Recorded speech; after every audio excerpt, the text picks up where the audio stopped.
autor Eleri Laanemets. Tants räägib naeratavast depressioonist. Proovid olla tugev ja oma nõrkusi mitte välja näidata. Kannad iga päev kujuteldavat maski, mis hoiab sinu tegelikku mina ühiskonna eest peidus. Naeratav nägu peeglis. Nii võlts ja valus, maski all elamine kui pidev peitus iseendaga. Olen inimene, kes ei näita oma tundeid ja paistab meeletult tugev. See on teiseldud naeratus, mis varjab mu pisaraid. Tunnen end iga päev väsinult ja tahaksin ainult magada. Põgeneda unenägude maailma, kus kõik ilusam, rahulikum. Isegi üksinda enda toas ma naeratan, sest kardan, mis saab, kui keegi näeb minu tegelikku mina, katkist ja segaduses. Tunnen, et olen kõiki kaotamas ega suuda kellelegi rääkida, mis toimub mu sees. Tahan lihtsalt aja peatada ja saada rahu kas või korraks. Ma tõesti proovin leida värve, mis võiksid katta pimedust, kuid need ei valgusta teed, kui puudub käsi, millele usaldaks hinge. Mu mõtted vahetuvad meeletu kiirusega. Süda tahab pahaks minna. Ma ei tea enam, mida teha.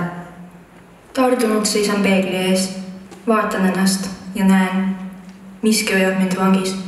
Hõivab mu mõtted ja tekitab pinget. Ja lase mul magada ega mõelda. Olen kinni selles maailmas.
Järjekorra punkt.